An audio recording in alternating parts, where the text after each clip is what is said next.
नमस्कार, स्वागत है आपका। आप देख रहे हैं MH1 प्राइम। आपके साथ मैं हूं कुणाल गोस्वामी।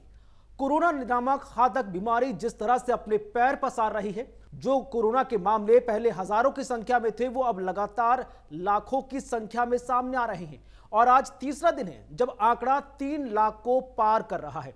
ऐसे में इस बीमारी से बचा कैसे जाए, इस बीमारी को लेकर क्या कुछ सावधानियां अपनाई जाए, इसी को लेकर खास तमाम जानकारी के साथ हमारे साथ डॉक्टर शैलेंद्र प्रताप सिंह तोमर जुड़ चुके हैं। डॉक्टर शैलेंद्र, आपका स्वागत है।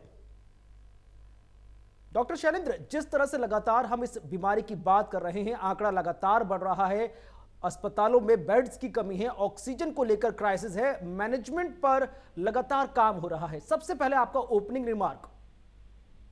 देखिए, बहुत भयावह सिचुएशन है क्योंकि सडनली आउटब्रेक हुआ है और जैसे कि आप बोल रहे हैं लगातार 3 लाख केसेस पर डे आ रहे हैं। वो किसी भी हेल्थ केयर सिस्टम के लिए एक बहुत बड़ी चुनौती है जी। प्रॉबेबली हम लोग बोलेंगे कि जो पिछली बार हमारा वायरस आया था वो एक तरह से मॉक ड्रिल थी। वो इस तरह का भयावह रूप ले नहीं पाया, तो हम लोग को कहीं ना कहीं कुछ ना कुछ सीखना चाहिए था उस तरीके से, चाहे वो इंडिविजुअल लेवल पे हो, चाहे सरकारी लेवल पर हो, चाहे एक ब्रॉडर मैनेजमेंट लेवल पर हो। वो हम शायद कहीं ना कहीं चूक कर गए, बट लेकिन कोई बात नहीं, हम लोगों को अभी आगे चल करके इस चीज को और कंट्रोल वे में देखना पड़ेगा, नहीं तो बहुत डेंजरस सिचुएशन दिख रही है आगे चल करके। जी, 2020 में हमने कोविड-19 के बारे में सुना, उसको लेकर तैयारियां पूरी नहीं थी क्योंकि एक नया तरह का वायरस था। अब 2000 जब हम 21 की हम बात करते हैं, इसको लेकर काफी जानकारियां थी, कुछ प्रिपरेशंस की भी बात कही गई। आखिरकार कारण क्या है कि 2020 के मुकाबले ये वायरस 2021 में ज्यादा घातक साबित हो रहा है? देखिए, वायरस की एक प्रॉपर्टी होती है जिसको बोलते हैं म्यूटेशन करना जी। तो वो म्यूटेशन करता जा रहा है क्योंकि अगर हम लोग पुरानी बात भी करें, इस सृष्टि में जिंदा रहने के लिए सर्वाइवल ऑफ द फिटेस्ट का रूल चलता है। तो किसी ना किसी तरह से वायरस अपने आप को बचाने की कोशिश कर रहा है, जिसकी वजह से लगातार म्यूटेशन हो रहे हैं। जो अभी लेटेस्ट ICMR का जो म्यूटेशन बना है B1617 जो स्ट्रेन है, वो हमारी इम्यूनिटी को भी स्किप करके दोबारा से लोगों को कोविड पॉजिटिव कर रहा है। तो एक बहुत बड़ी खतरनाक घंटी देखने को मिली है। ये पिछले 3 हफ्ते से हम लोग को देखने को मिल रही थी। महाराष्ट्र में इस तरह से केसेस बढ़ रहे थे, तो कुछ ना कुछ अंदेशा जरूर था कि मेट्रो सिटीज के अंदर ये आएगा। कहीं ना कहीं हम लोग चूक कर रहे हैं इस चीज को देखने में। हम लोगों को एक व्यापक रूप से इसको कंट्रोल करना बहुत ज्यादा जरूरी है जी। लगातार कई ऐसे केसेस सामने आए जहां पर कोविड के पेशेंट्स ने कहा कि उन्होंने अपने आप को थोड़ा बचाकर रखा, घरों में रहे, लेकिन उसके बावजूद भी वो इन्फेक्टेड हो गए। अब इस तरह की कुछ स्टडीज भी निकलकर सामने आई हैं कि शायद ये वायरस कहीं हवा में तो नहीं है, हवा के थ्रू तो ट्रांसमिट नहीं हो रहा। इस पर आपकी राय? देखिए, जो पिछला वाला स्ट्रेन था वो थोड़ा सा हैवी था, जिसकी वजह से बहुत जल्दी वो डाउन हो जाता था। बट ये वाला जो स्ट्रेन है, कुछ सब्सिक्वेंट टाइम पे एरोसोल्स के थ्रू, जो हम लोग जो बोलते हैं हमारे मुंह से, जो सलाइवा के साथ साथ एयर के अंदर जो एरोसोल निकलता है, उसके अंदर कुछ ना कुछ समय के लिए वायरस रहता है। मान लीजिए एक कमरे के अंदर कोई कोविड पॉजिटिव पेशेंट है जिसने मास्क नहीं लगाया हुआ, और वो उसके बाद वो निकल जाए उस कमरे से और कोई और इंसान आए और उस रूम के अंदर बिना मास्क रहे, तो चांसेस बहुत ज्यादा बढ़ जाते हैं उस नए इंसान को कोविड पॉजिटिव होने के। तो इसीलिए इसका जो ट्रांसमिशन है एरोसोल के थ्रू देखा गया है, कंपैरेटिवली ज्यादा है एज कम्पेयर टू पुराने स्ट्रेन के। तो जैसा कि मैंने कहा कि वायरस धीरे धीरे अपने आप को स्ट्रांग ही करता है ताकि वो अपने आप को सस्टेन कर सके। तो ये वही प्रक्रिया चल रही है जो भी हम लोग डबल म्यूटेंट और ट्रिपल म्यूटेंट्स की बात कर रहे हैं इस वक्त। इसलिए जिस तरह से अपने आप को वायरस ने बदला है परिस्थिति के हिसाब से, सिम्टम्स भी कोरोना पेशेंट्स के बदलते नजर आ रहे हैं। पहले सर्दी, खांसी, जुकाम और गले की खराश सिम्टम थे, लेकिन अब जिस तरह से सामने आया कि स्किन रैशेस भी हो रही हैं। कई जगहों पर लोगों को पाया गया है कि नाखून तक नीले पड़ जाना है। कुछ लोगों को लूज मोशन की भी इश्यूज सामने आए और कई तो ऐसे हैं जो नॉन सिम्टोमेटिक हैं लेकिन कोरोना पॉजिटिव हैं। बिल्कुल सही बात है, क्योंकि हर एक इंसान की इम्यूनिटी अलग अलग होती है। जो यंग पेशेंट होते हैं उनकी इम्यूनिटी या किस तरह से बर्ताव करेगी वायरस की बॉडी में एंटर करने पे, वो अलग होगी एक मुकाबले किसी ओल्ड एज इंडिविजुअल से। तो इस तरह से सिम्टम्स थोड़े बहुत डिफर करे गए हैं, बट लेकिन मूलतः जो बेसिक सिम्टम्स हैं वो वही है ज्यादातर। लेकिन फिर भी जैसे वायरस का पूरा इंटरनल स्ट्रक्चर चेंज हुआ है, जो उसके स्पाइक प्रोटीन्स के अंदर चेंज हुआ है, वो बहुत जल्दी हमारे श्वास की नली के अंदर अटक रहा है और विद इन 3 डेज मतलब मुझे उसका इंक्यूबेशन पीरियड पहले 7 दिन का था, वो अब 3 दिन का हो गया है जी। शायद यही वजह है कि हम लोगों को समय नहीं मिल पा रहा है। जो पेशेंट सीरियस हो रहे हैं वो बहुत जल्दी सीरियस हो जा रहे हैं। तो this is the major input these days now. ठीक है, लेकिन इस बार सबसे बड़ी बात है कि ऐसे पेशेंट्स ज्यादा निकलकर सामने आ रहे हैं जिनको ब्रीदिंग इश्यूज ज्यादा है, और यही वजह है कि देश में ऑक्सीजन की डिमांड ज्यादा बढ़ गई है। क्या कारण है कि इस बार ऐसे पेशेंट्स ज्यादा हैं जिनको ब्रीदिंग इश्यूज ज्यादा हैं, चाहे वो एकदम यंग एज का हो चाहे वो बुजुर्ग हो? देखिए, जैसा मैंने कहा कि इस वायरस का जो इंक्यूबेशन पीरियड मात्र 3 दिन का है, यानी जैसे ही आपको संक्रमण हुआ विद इन 3 डेज आपके लंग्स के अंदर कुछ ना कुछ कंजेशन आना शुरू हो जाएगी। सो ये बहुत बड़ा रीजन है कि जल्दी से ब्रेथलेसनेस आ रही है। पिछले वायरस के अंदर ये समय 7 दिन का था, जो हम लोग इंक्यूबेशन पीरियड बोल रहे हैं। तो कहीं ना कहीं हमें समय मिल रहा था, बट आज की डेट में हमें इतना समय नहीं मिल पा रहा है। जो व्यक्तियों की इम्यूनिटी थोड़ी सी कम है, क्योंकि हम लोग लगातार मास्क भी पहन के रखते हैं, तो कार्बन मोनोऑक्साइड लेवल भी बढ़ा रहता है, उसकी वजह से भी कहीं ना कहीं कॉम्प्लिकेशन ज्यादा आ रहे हैं। ठीक, बिल्कुल। अच्छा, एक कुछ एक्सपर्ट्स की राय ये भी है कि इस वक्त जिस तरह से कोरोना संक्रमण बढ़ रहा है, तो ऐसे में जरूरी है कि आप डबल मास्क पहने, डबल लेयर मास्क का जिक्र ज्यादा हो रहा है। कितना इफेक्टिव है आज के वक्त में हर एक व्यक्ति को डबल मास्क पहनना, ताकि इसके वायरस संक्रमण से हम बच सके? देखिए, एक बात तो बिल्कुल साफ है और बिल्कुल बेसिक है कि मास्क यानी हमारे नॉस्ट्रिल और मुंह के थ्रू ही वायरस अंदर बॉडी के अंदर जाता है, या फिर हमारे बॉडी के थ्रू बाहर निकलता है। तो अगर हम उसको अच्छी तरह से कवर करेंगे, सिर्फ यही रीजन है डबल मास्किंग बोलने का, क्योंकि मास्क के अंदर कुछ ना कुछ पोर्स होते हैं और ये वायरस का साइज बहुत छोटा है। तो कहीं ना कहीं अगर हम लोग डबल मास्किंग करते हैं या N95 का इस्तेमाल करते हैं, तो किसी ना किसी पोजीशन पे हम लोग उसको रिस्ट्रिक्ट कर रहे हैं। तो ये बहुत ही बेसिक चीज है। अभी भी रिस्ट्रिक्शन का एक ही तरीका है कि अपने नाक और मुंह को कवर करके रखिए और बार बार साबुन और सैनिटाइजर से हाथ धोते रहिए। That is the basic thing which we have to follow. हाल फिलहाल में यूके वेरिएंट का जो वायरस है उसको लेकर ज्यादा चर्चा हो रही है। कहा जा रहा है कि यूके वेरिएंट ज्यादा घातक है कंपैरेटिवली, अगर हम दूसरे वायरस की, इसी के ही दूसरे हम स्ट्रेन की हम बात करें। ऐसा क्या वजह है? क्योंकि लगातार सबसे ज्यादा जो मामले यूके वेरिएंट के सामने आए वो पंजाब में सामने आए हैं, दिल्ली में, मुंबई में और बंगाल में। देखिए, यूके जो वेरिएंट है, जैसे भी हम लोग अगर एस्ट्राजेनेका की बात करें, जो वैक्सीन के बेसिस पे हम लोग इंडिया में भी कोविशील्ड बना रहे हैं, तो उसके फेज 3 ट्रायल के अंदर भी देखा गया था कि ये लोगों को कोविड पॉजिटिव कर रहा था, बट लेकिन उनके अंदर कॉम्प्लिकेशंस कम हो रहे थे। तो जो यूके का जो स्ट्रेन है वो कहीं ना कहीं इंडिया में बहुत प्रेवलेंट था, बट यूएस और यूके का दोनों का स्ट्रेन मिलकर के, जो मैंने भी स्ट्रेन की आपकी बात बताई आपको, B1617, ये ज्यादा घातक है कंपैरेटिव टू यूके स्ट्रेन। तो इसका म्यूटेशन जो हुआ है ये ज्यादा डेडलियर दिख रहा है आगे आने वाले टाइम पर। एक और म्यूटेंट हम लोगों ने ढूंढ लिया है जो बंगाल के अंदर देखा गया है, वो B1618 है। अभी उसका पता नहीं है कि किस तरह से रिएक्ट करेगा, बट स्टिल एक खतरे की घंटी है। तो आई मीन वायरस तो अपना म्यूटेशन कर ही रहा है। जिस तरह के स्ट्रेन्स आ रहे हैं, चाहे वो यूके का हो, चाहे साउथ अफ्रीका का हो, चाहे वो ब्राजील का हो, I mean you can not predict very fast कि कौन सा स्ट्रेन हम लोग को इफेक्ट कर रहा है ज्यादा बुरी तरह से, but comparatively B1617 is deadlier now. अभी हमने जिस तरह से यूके की हमने बात की, क्योंकि अभी कुछ स्टडीज और कुछ डाटा निकलकर सामने आया है जहां पर पता चला है कि अगर हम आबादी के हिसाब से देखें तो अमेरिका और यूके में जिस हिसाब से वैक्सीनेशन हुआ है उसके बाद रिजल्ट्स काफ़ी पॉजिटिव आए और लोगों का अंदर जो संक्रमण दर थी वो काफ़ी कम हुई। लिहाजा ये माना जाए कि वैक्सीनेशन एक बहुत इंपॉर्टेंट स्टेप है इस कोरोना संक्रमण से लड़ने के लिए, क्योंकि उसी रफ्तार से अगर भारत में भी वैक्सीनेशन होता तो शायद इतने ज़्यादा लोग इन्फेक्टेड नहीं होते। देखिए, बिल्कुल सही बात है। जो हमारी वैक्सीन की एफिकेसी है वो हमारी 70% है, दूसरी वैक्सीनेशन की करीब 80% के आसपास है जी। अगर ये नए स्ट्रेन हम लोगों को इन्फेक्ट कर रहे हैं तो ऐसा नहीं है कि वो एफिकेसी बिल्कुल जीरो हो जाएगी। अगर मान लीजिए उसने वैक्सीनेशन की इम्यूनिटी को स्किप कर भी दिया वायरस ने, तब भी 30 to 40% आपको एफिकेसी वैक्सीन जरूर देगी। तो इसलिए वैक्सीनेशन का लगाना बहुत ज्यादा जरूरी था, खास करके यंग इंडिविजुअल के अंदर, क्योंकि ओल्ड एज से ज्यादा जो यंग लोग हैं जो बाहर निकल रहे हैं वो ज्यादा बड़े कैरियर बन रहे हैं as compare to the older patients. तो ये बहुत इंपॉर्टेंट डिसीजन सामने आया है कि 1 मई से 18 साल से ऊपर के लोगों को वैक्सीनेशन ड्राइव चालू कर दी है। So that is a good step, but ये थोड़ा पहले होता तो मेरे ख्याल से शायद it would have been little better as compare to right now. जी, इससे पहले जब हमने 2020 में कोविड के बारे में सुना था तो चाहे WHO या तमाम एक्सपर्ट्स हो, उन्होंने कहा था कि इस वायरस की चपेट में बच्चे कम आएंगे क्योंकि उनका इम्यूनिटी जो बूस्टिंग पावर होता है वो काफ़ी हाई होता है। लेकिन इस बार हमने देखा कि जब कोरोना की दूसरी लहर आई तो इसमें बच्चे भी बहुत चपेट में आए हैं और बुजुर्ग भी। इसकी वजह? बिल्कुल सही बात है, क्योंकि वायरस नया है, म्यूटेशन नया है।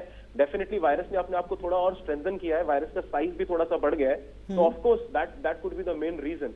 बट स्टिल मैं कहूंगा कि बच्चों की इम्यूनिटी कंपैरेटिवली थोड़ी सी बेटर होती है। हालांकि कुछ लोगों के अंदर फैटल है क्योंकि हर एक इंडिविजुअल सेम नहीं होता, बट फिर भी मैं अभी भी कहूंगा कि बच्चों की immunity as compare to older one is little better है। ये तो हमेशा रहेगा ही ऑब्वियसली। बिल्कुल बिल्कुल। डॉक्टर साहब, आप तमाम दर्शकों को डबल म्यूटेशन और ट्रिपल म्यूटेशन के बारे में बताएं, क्योंकि लगातार इसको लेकर अफवाहें भी बहुत ज़्यादा फैल रही हैं कि अब भारत में डबल म्यूटेंट वायरस ने दस्तक दे दी है, अब ट्रिपल म्यूटेंट वायरस के केसेस सामने आ गए हैं, लिहाजा आने वाला वक्त और ख़राब हो सकता है। इस पर हम चाहेंगे कि आप तमाम दर्शकों को बताएं इसके बारे में कि डबल म्यूटेशन और ट्रिपल म्यूटेशन आखिरकार है क्या, आसान भाषा में। देखिए, सबको पता है कि कोरोना वायरस का स्ट्रक्चर कैसा है। एक राउंड सर्कल की तरह उसके स्पाइक्स निकले हुए होते हैं। I mean this is very common, you might have seen in the social media also. तो उसके जो स्पाइक्स बोलते हैं, जो हमारे जो इसके स्पाइक्स निकले होते हैं, उसको हम लोग स्पाइक्स बोलते हैं। जिस चीज से जाकर के वो हमारी बॉडी के अंदर अटैच करता है और अपना जेनेटिक मटेरियल सेल्स के अंदर डाल देता है। तो जो वो स्पाइक प्रोटीन है, उसी के अगेंस्ट वैक्सीनेशन बनाई जाती है ताकि वो अटैचमेंट ना हो पाए और वायरस कहीं ना कहीं बॉडी से अपने आप निकल जाए। लेकिन क्या हुआ है कि ओवर द टाइम वो जो स्पाइक्स हैं, जो वो हमारे स्टार जैसे वो स्ट्रक्चर निकले हुए हैं, उसके अंदर चेंजेस आ गए हैं। जो मैं आपको नंबर बता रहा हूँ B1617, ये उसी स्पाइक प्रोटीन का नाम दिया गया है, नॉमेनक्लेचर दिया गया है, जो कि यूएस के स्ट्रेन और इंडिया के स्ट्रेन को मिलकर के बना। यानी दो स्ट्रेन मिलकर के जो बनाया उसको हम लोग डबल म्यूटेंट स्ट्रेन बोलते हैं। ठीक है, उसी तरह से 3 स्ट्रेन, यानी जैसे ब्राजील का स्ट्रेन, यूएस का स्ट्रेन और इंडिया का स्ट्रेन मिलकर के अगर स्पाइक प्रोटीन में कोई भी चेंज आता है तो उसको ट्रिपल म्यूटेंट स्ट्रेन बोला जाता है। तो कहीं ना कहीं वायरस इस तरह से कंबाइन हो करके नए स्ट्रेन पैदा कर रहा है ताकि उसका जो अटैचमेंट है, जो स्पाइक्स का अटैचमेंट है, जो जहां जाकर के हमारे लंग्स के अंदर वो अटैच होता है, वो चेंज हो जाए। क्योंकि पुराने वाले वायरस अटैच नहीं हो पा रहे हैं क्योंकि वैक्सीनेशन इम्यूनिटी दे रही है, लेकिन ये वायरस जल्दी से अटैच हो रहे हैं। सो that is the main explanation for your double and triple mutation. लगातार हमने देखा कि जैसे जैसे समय गुजरा, केस कम होते गए, लोग थोड़े लापरवाह होते गए और लगातार डाटा भी ये निकलकर सामने आ रहा है कि लोगों की लापरवाही के चलते ही संक्रमण बहुत तेजी से फैला है। अब ऐसे में आप मुझे बताएं कि जो लोग जिस तरह से लापरवाही सामने आई है, ये कितना बड़ा कारण था as compare to double mutation और ट्रिपल म्यूटेशन? देखिए, म्यूटेशन जो है वो वायरस की प्रॉपर्टी है और लापरवाही एक टोटली डिफरेंट चीज है। क्योंकि जो लापरवाही हम लोग कर रहे हैं, क्योंकि हमको पता है मास्क हम लोग अगर नहीं पहनेंगे तो ये नाक और मुंह के थ्रू वायरस जरूर चला जाएगा आपकी बॉडी के अंदर और यहीं से आपका ट्रांसमिशन होगा। तो लापरवाही अलग चीज है, म्यूटेशन अलग चीज है। म्यूटेशन तो इसलिए हो रहा है कि वायरस अपने आप को सर्वाइव कर रहा है। हम लोग वायरस को रोकने की कोशिश कर रहे हैं और वायरस अपने आप को बढ़ा रहा है ताकि उसको ज्यादा टाइम मिले और आपकी बॉडी के अंदर वो जिंदा रह सके। और क्योंकि वायरस को एक बॉडी चाहिए जिंदा रहने के लिए, वो एक नॉन लिविंग सरफेस पे रह नहीं सकता। So it is spreading fast to survive itself. तो जो लापरवाही है वो इसके स्प्रेड का कारण बन रही है। क्योंकि हम लोग अगर बिना मास्क के या बहुत बड़ी बड़ी गैदरिंग्स कर रहे हैं, बड़ी गैदरिंग है अगर, तो मास्क भी पूरी तरह से आपको सपोर्ट नहीं दे पाता है। क्योंकि अगर बहुत ज्यादा लोग हैं तब भी कितने माइक्रोन्स का, 100 माइक्रोन्स का हमारा साइज होता है वायरस का, और 200 to 300 माइक्रोन्स के जो छिद्र होते हैं मास्क के अंदर, वहां से भी हम लोग का वायरस ट्रांसमिट हो सकता है। तो भीड़ भाड़ इलाके में जाना बिल्कुल अवॉइड करें। मास्क तो जरूर पहनिए, that is the most important thing. दूसरी चीज है जो सैनिटाइजर है, वो हमारे वायरस के आउटर शेल को ब्रेक कर देता है। जो हमारा फ्रोथ होता है, जो हमारा साबुन से जो झाग बनता है, उसकी भी प्रॉपर्टी है कि वो झाग से वायरस का आउटर शेल लेयर डिस्ट्रॉय हो जाती है, उसका अंदर का कंटेंट बाहर आ जाता है। दैट मीन्स वायरस डिस्ट्रॉय हो जाता है। तो ये 3 टेक्निक्स हैं जो हमें पता है जिसकी वजह से ट्रांसमिशन हम लोग रोक सकते हैं। कहीं ना कहीं मुझे लग रहा है कि लोगों ने इसको सीरियसली नहीं लिया। अगर हम लोग ले रहे होते, सरकार तो अपना काम कर ही रही है प्रोबेबली, और शायद अच्छे से कर सकती थी, बट कहीं ना कहीं हम अपने आप को भी जिम्मेदार मानना पड़ेगा। हम लोग इतने कैजुअल हो गए। आप मार्केट में जाकर के देखिएगा, पिछले मेरे ख्याल से लास्ट वीक से स्ट्रेन काफी ज्यादा बढ़े हैं, बट उससे पहले मार्केट में किस तरह का सिचुएशन था, त्योहार बन रहे थे, सब कुछ बन रहा था। आई थिंक मास्क की हैबिट लोग भूलते जा रहे थे। सो कहीं ना कहीं we have to be very much responsible also for this particular thing, और हमें आगे चल करके ये करना ही पड़ेगा।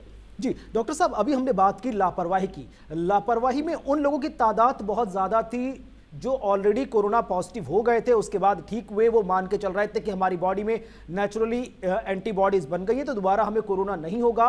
और कुछ लोग वो भी लापरवाह थे जिन्होंने वैक्सीनेशन की पहली डोज ले ली थी, उन्होंने भी मास्क को साइड में कर दिया कि भाई हमको वैक्सीन लग गई है, अब कोरोना नहीं होगा। ऐसे लोगों के बारे में या ऐसे केसेस के बारे में आप क्या कुछ कहेंगे? देखिए, मैं तो ये कहूंगा कि गवर्नमेंट ऑफ इंडिया की क्लियर गाइडलाइंस थी कि वैक्सीनेशन लगाने के बाद भी आपको ये सोशल डिस्टेंसिंग और ये मास्क के प्रोटोकॉल फॉलो करने हैं। पता नहीं किस तरह से लोगों के दिमाग में आया कि मास्क बिल्कुल हटा देना चाहिए। That was a very bad step if I से। बट ये जो है वायरस जो है ये म्यूटेशन तो कर ही रहा है। आपको 100% एफिकेसी तो वैक्सीन नहीं बता रही है, 70-80% बता रही है। दैट मीन्स कुछ ना कुछ तो आपको भी करना पड़ेगा अगर आपके स्प्रेड को रोकना है। अगर 70% लोगों को वायरस होगा तभी तो हर्ड इम्यूनिटी की तरफ हम लोग जाएंगे। जब हम लोग 70% लोगों को वैक्सीनेशन कर पाएंगे तभी तो हर्ड इम्यूनिटी की बात करेंगे। अभी तो हर्ड इम्यूनिटी बनी नहीं और तब तक एकदम से सडन आउटब्रेक हो गया है। तो हम लोग को थोड़ा सा धैर्य रखना पड़ेगा। It will take time. ये वायरस हमारे साथ लंबे समय तक रहने वाला है। एक सवाल और है कि जो री इन्फेक्शन हो रहा है, जिन लोग को कोरोना हो गया था, अब दोबारा से उनको कोरोना हुआ है, वो लोग बहुत ज्यादा घबराए हुए हैं। ऐसे केसेस के बारे में आप क्या कहेंगे कि जिनको दोबारा से री इन्फेक्शन हुआ है, ये कितना खतरनाक होता है? देखिए, जो आपको दोबारा वायरस हो रहा है, जो इन्फेक्शन हो रहा है, अगर आपने वैक्सीनेशन पूरी ले चुकी है, उसके बाद अगर आपको इन्फेक्शन हो रहा है तो ज्यादा घबराने की जरूरत इसलिए नहीं है क्योंकि आपको इतना फैटल नहीं होगा। लेकिन अगर आपको दोबारा वायरस हो रहा है, अगर आपने वैक्सीनेशन नहीं ली हुई है, तब भी कुछ ना कुछ एंटीबॉडीज आपकी बॉडी के अंदर जरूर होगी, तो कुछ ना कुछ सपोर्ट जरूर मिलेगा। तो सेकंड टाइम अगर हो रहा है तो इतना फैटल नहीं लग रहा है कंपैरेटिवली। सो ये नया स्ट्रेन है और ये नए स्ट्रेन के अंदर और ज्यादा म्यूटेशन होते जा रहे हैं। It's a research based question right now. अब लॉन्ग टर्म स्टडी के बारे में तो मैं आज नहीं कह सकता कि ये वायरस किस तरह से रिएक्ट करेगा आने वाले 6 महीने के अंदर। बट अभी तो ऐसा लग रहा है कि वैक्सीनेशन ने कहीं ना कहीं आपको इम्यूनिटी दी हुई है, आप इतने ज्यादा फैटल नहीं हो रहे। जी, कोरोना के लगातार नंबर ऑफ केसेस का बढ़ना, क्या इसका मौसम पर भी असर है? क्योंकि पिछले साल हमने देखा था कि जैसे जैसे अप्रैल मई आया, कोरोना संक्रमण बढ़ता चला गया और कुछ वैसा ही ग्राफ इस बार मंथ वाइज हम देख रहे हैं कि मार्च में केस बढ़े, अप्रैल में और बढ़ते गए और फिर मई के लिए हमें और तैयार होना होगा। कैन बी देयर क्योंकि इस तरह के अभी हमारे पास कोई ऑथेंटिकेटेड डॉक्यूमेंटेशन प्रूफ्स नहीं है, बट कैन बी देयर क्योंकि अगर पैटर्न अगर आपको दिख रहा है किसी भी बीमारी में हर साल वैसा ही, तो कह सकते हैं कि कहीं ना कहीं टेम्परेचर को लेकर के लिंक जरूर है। But it's very preliminary to say that. Definitely इसके बारे में हम लोग के साइंटिस्ट जरूर रिसर्च करेंगे कि मार्च अप्रैल के अंदर ही शायद स्पाइक्स आ रहे हैं। जिस तरह से डेंगू के केसेस एक पर्टिकुलर मंथ में राइज हो जाते हैं, उसी तरह से हो सकता है it is related to temperature. But इसके ऊपर कोई एक डेफिनेटिव स्टडीज नहीं है अभी। जी, इसी चर्चा को लेकर एक व्यक्ति का बहुत अहम सवाल था कि वो निमोनिया का पेशेंट रहा है और निमोनिया के पेशेंट अक्सर कहा जाता है कि उनके फेफड़े ऑलरेडी बहुत कमजोर होते हैं या कई बच्चे ऐसे होते हैं जिनके फेफड़े जेनेटिकली काफी कमजोर पाए जाते हैं। अब ऐसे में वो लोग इस बीमारी से कैसे लड़ेंगे जिनके नेचुरली लंग्स ऑलरेडी बहुत कमजोर रहे हैं? देखिए, जैसे कि 3 दिन में वायरस का इफेक्ट आ रहा है, तो ऐसे पेशेंट्स के लिए स्टेरॉइड होना बहुत ज्यादा जरूरी है क्योंकि कंजेशन इस तरह से क्लियर नहीं होगा। मैं सीधा ट्रीटमेंट की बात कर रहा हूं क्योंकि आज सिचुएशन ये है कि पेशेंट सडनली ऑनसेट और न्यूमैटिक पेशेंट्स के साथ तो ज्यादा समस्या है क्योंकि कंजेशन बहुत बढ़ जाता है। तो स्टेरॉइड इज अ सेवियर क्योंकि 2 ही रीजन है जिसकी वजह से कैजुअलिटी हो रही है। एक तो अनकंट्रोल्ड इन्फ्लेमेशन और दूसरा क्लॉटिंग। अगर आप चौथे या 5वें दिन किसी तरह से इन्फ्लेमेशन को कंट्रोल करते हैं, जो सी रिएक्टिव प्रोटीन की मात्रा हमारे ब्लड के अंदर जो नजर आती है, उसको देख करके आप उसको इन्फ्लेमेशन को कंट्रोल करते हैं, तो steroid is a life saviour. उसके बाद जो हमारे एंटीकोगुलेंट थेरेपीज हैं, जो वॉरफेरिन है या फिर हम लोग इकोस्प्रिन वगैरह देते हैं पेशेंट्स को, क्लॉटिंग की वजह से भी डेथ हो रही है। तो ये 2 रीजन है। ये वायरस की तरफ से नहीं हो रही है, ये हमारी बॉडी जो रिएक्ट कर रही है वायरस को मारने के लिए, उसकी वजह से 2 कॉम्प्लिकेशंस हो रहे हैं। तो ये 2 बहुत इंपॉर्टेंट फैक्टर है जो देखने पड़ेंगे, खासकर की जिनको निमोनिया है पेशेंट्स। लगातार वैक्सीनेशन भी चल रहा है, सरकार अपने स्तर पर काम भी कर रही है और एसएमएस जिसकी हम बात करते हैं कि मास्क, सोशल डिस्टेंसिंग और सैनिटाइजेशन, इस पर भी काम चल रहा है। लॉकडाउन कितना बड़ा ऑप्शन हो सकता है? जिस तरह से हम मिनी लॉकडाउन की हम बात कर रहे हैं, पार्शियल लॉकडाउन की हम बात कर रहे हैं और देख भी रहे हैं, कितना इंपॉर्टेंट है?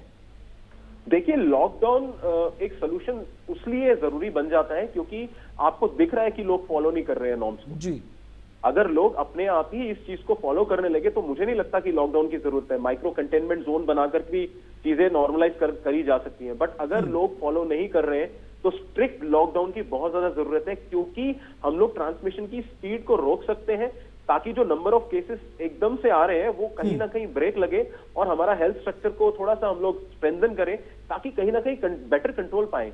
लेकिन अगर लोग नहीं मानेंगे तो ये जो नंबर है आपको 3.5 लाख, जो 3,14,000 के आसपास नजर आ रहा है, it can increase to very high, क्योंकि 30% राइज तो हो ही रहा है। हर 3 में से 1 पेशेंट को कोरोना पॉजिटिव निकल रहा है, जितने भी टेस्ट हो रहे हैं। तो दैट मीन्स इज 1/3, तो आप देख सकते हैं कितनी जल्दी पहुंच रहा है नंबर। जी, आपने वैक्सीन की बात की। आप रोजाना सैकड़ों पेशेंट को डील करते होंगे और कई पेशेंट ऐसी कंप्लेंट लेकर भी आते होंगे कि जो मेडिसिन प्रिस्क्राइब की जा रही है कोविड पेशेंट के लिए, वो बाजारों में नहीं मिल रही, और मिल रही है तो बहुत ज्यादा 10 गुना या 20 गुना ज्यादा रेट पर। इस कंडीशन में जो मेडिसिन की कालाबाजारी हो रही है, रेमडेसिविर नहीं मिल रही है, ऑक्सीजन की क्राइसिस हो रही है, इस पर आप क्या कहेंगे? कितना खतरनाक है आज के वक्त में जब सबसे जरूरत है इन चीजों की? देखिए, this is the most important thing. ये सबसे जरूरी क्वेश्चन आपने बोला है, क्योंकि हमको पता है कि हम मरीज को ठीक कर सकते हैं।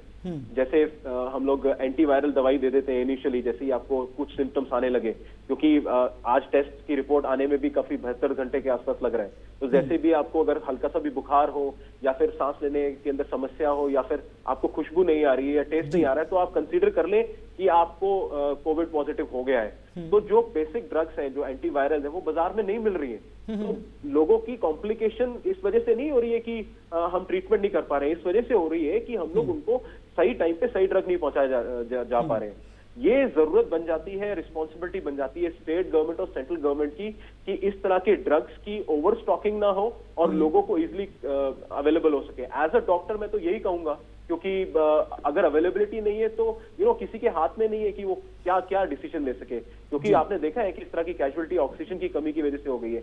वो पेशेंट को हम लोग बचा सकते थे, but still this administration has to rise up again, because condition बहुत वर्स है। बिल्कुल डॉक्टर, आखिरी सवाल, समय का अभाव है, नहीं तो चर्चा को बढ़ाते, कि लोग सोशल डिस्टेंस, मास्क और सैनिटाइजेशन का ख्याल रख रहे हैं, लेकिन उसके बावजूद भी कहा जा रहा है कि अगर कोरोना से बचना है तो इम्यूनिटी बहुत स्ट्रांग होनी चाहिए। आपके कुछ सजेशन कि कैसे एक व्यक्ति, एक आम व्यक्ति जो कोविड पेशेंट नहीं है लेकिन प्रोटोकॉल का पालन कर रहा है, लेकिन अपनी इम्यूनिटी को भी स्ट्रांग करना चाहता है, क्या कुछ कर सकता है वो? देखिए, जो हम लोग, सबसे इंपॉर्टेंट चीज है कि हम लोग स्ट्रेस में बहुत जल्दी आ जाते हैं। जैसे ही हमारी बॉडी स्ट्रेस में होती है तो फील बैड फैक्टर्स निकलते हैं, कुछ हार्मोन्स ऐसे निकलते हैं जो ऑलरेडी हमारी इम्यूनिटी को गिराते हैं, क्योंकि स्ट्रेस एक बहुत डिटर्मिनल फैक्टर है हमारी इम्यूनिटी के साथ। तो सबसे पहले स्ट्रेस ना लें, रेगुलर व्यायाम करें, अगर इंडोर भी है तो व्यायाम जरूरी रखें। Keep yourself a lot hydrated, बहुत ही बेसिक चीज है, लेकिन हम लोग फॉलो नहीं कर रहे हैं। यानी बहुत ज्यादा पानी पिए, कम से कम 3 से 4 लीटर पानी पिए, कई बीमारियां उससे भी ठीक हो जाती हैं। चौथी चीज है कि अच्छी डाइट का पालन करें, जिसके अंदर प्लेंटी ऑफ फ्रूट्स हो। आजकल सिट्रस फ्रूट्स की बात ज्यादा हो रही है, जो कि आप नींबू पानी या संतरे या इस तरह के फ्रूट्स लेकर के आप दे सकते हैं। तो इस तरह की डाइट आपको कहीं ना कहीं इम्यूनिटी बूस्ट करती है, and we have to do that. चलिए, बहुत बहुत शुक्रिया डॉक्टर शैलेंद्र प्रताप सिंह तोमर हमारे साथ जुड़ने के लिए और इस पूरे विषय पर इतनी विस्तार से अहम जानकारी देने के लिए। बहरहाल आज की चर्चा में बस इतना ही। नमस्कार।